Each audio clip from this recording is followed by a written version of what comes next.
পিটারবাবু খুব একটি ভালো কোশ্চেন করেছেন, যে তিনি বলছেন যে ল্যান্ডলর্ড অসুস্থ এবং তার স্ত্রীও অসুস্থ, তার একটি এভিকশন মামলা করেছেন টেনেন্টদের এগেনস্টে। সেখানে ল্যান্ডলর্ডের বিবাহিত মেয়ে, জামাই, ছেলে মেয়ে এবং জামাইয়ের বোন, অবিবাহিত বোন এবং জামাইয়ের ভাইও আসে তার শ্বশুর শাশুড়িকে দেখাশোনা করার জন্য, মানে জামাইয়ের শ্বশুর শাশুড়িকে দেখাশোনা করার জন্য। তারা আলাদা ঘর দাবি করতে পারে কিনা, রিজনেবল রিকোয়ারমেন্ট ল্যান্ডলর্ডের এই গ্রাউন্ডে হবে কিনা। আমি এটাকে একটু ভেঙে বলি। ধরুন ল্যান্ডলর্ডের মেয়ে আর জামাই, তাদের জন্য ল্যান্ডলর্ড আলাদা ঘর দাবি করতেই পারেন, কোনো বার নেই। কারণ বিবাহিত মেয়েকে যদি থেকে মায়ের দেখাশোনা করতে হয়, তাহলে ধরে নেওয়া হবে তার হাজব্যান্ডও ওয়াইফের সঙ্গে থাকবেন, যদি না হাজব্যান্ড অনেক দূরে থাকে বা থাকলেও বিবাহিত সম্পর্ক একে অপরের সঙ্গে থাকবে। এটা খুব স্বাভাবিক, কাঙ্ক্ষিত এবং বাঞ্ছনীয়। সুতরাং হাজব্যান্ড ওয়াইফের জন্যে একটি আলাদা বেডরুম ল্যান্ডলর্ড দাবি করতেই পারেন, reasonable requirement, that is also a reasonable requirement. তারপরে ছেলে মেয়ে মানে নাতি নাতনি, তার জন্য আলাদা ঘর দাবি করাই যেতে পারে এবং করাটাও বাঞ্ছিত, কাঙ্ক্ষিত। কারণ ছেলে মেয়ের লেখাপড়া আছে, তারা নিশ্চয়ই মা বাবার সঙ্গে শোবে না, অ্যাডাল্ট হয়ে গেছে, মা বাবার নিজস্ব পার্সোনাল লাইফ আছে, প্রাইভেট লাইফ আছে। সুতরাং নিশ্চয়ই তারা বাবা মায়ের সঙ্গে বেড শেয়ার করবে না, নিজেরা আলাদা ঘর অবশ্যই লাগবে।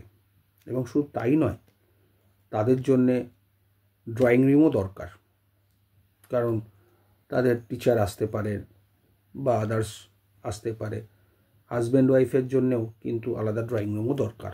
এগুলোও কিন্তু ল্যান্ডলর্ড চাইতে পারেন, কারণ বাড়িটা ল্যান্ডলর্ডের, টেনেন্টের বাড়ি নয়। টেনেন্ট ভাড়া নিয়েছেন মাত্র সাময়িকভাবে এনজয় করার জন্য। এবং এইগুলো কিন্তু রিজনেবল রিকোয়ারমেন্টের মধ্যে পড়বে। ল্যান্ডলর্ড তার মেয়ে জামাইয়ের জন্য আলাদা ঘর দাবি করতে পারে, নাতি নাতির জন্য আলাদা ঘর দাবি করতে পারে, ড্রয়িং রুম দাবি করতে পারে এবং আলাদা কিচেনও দাবি করতে পারে। কিন্তু এবার কোশ্চেন হলো যে জামাইয়ের ভাই বা জামাইয়ের বোন, যারা মানে জামাইয়ের শ্বশুর শাশুড়িকে দেখেন, তাদের জন্য আলাদা ঘর দাবি করতে পারেন কিনা। শুনুন, এটা খুবই বিতর্কিত। কারণ বোন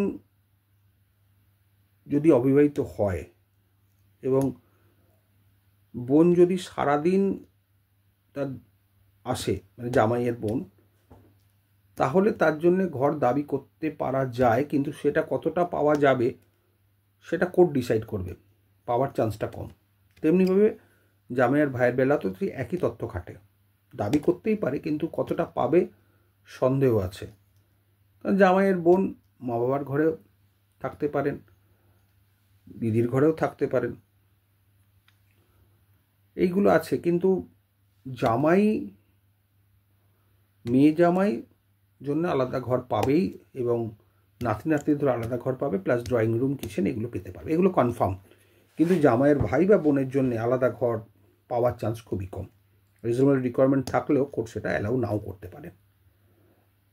কারণ কিছু কিছু জিনিস আছে, কারণ সব কিছুকে ফেলে দেওয়া যায় না। কোর্ট এতটা নির্দয় নয়। দেখবে টেনেন্টও আছেন অনেক দিন ধরে, টেনেন্টের উপায় নেই, ওখানে আছেন। যদিও টেনেন্টের অসুবিধাটা বর্তমান আইনে কোনো গ্রাউন্ড নয়, কিন্তু মানবিকতা সকলের মধ্যেই আছে, মানবতা সকলের মধ্যেই কম বেশি আছে। সুতরাং রিজনেবল রিকোয়ারমেন্ট শুধু মেয়ে জামাই তার নাতি নাতনির জন্যই পাবেন কনফার্ম, বাদ বাকিদের জন্য কনফার্ম নয়। ভালো থাকবেন।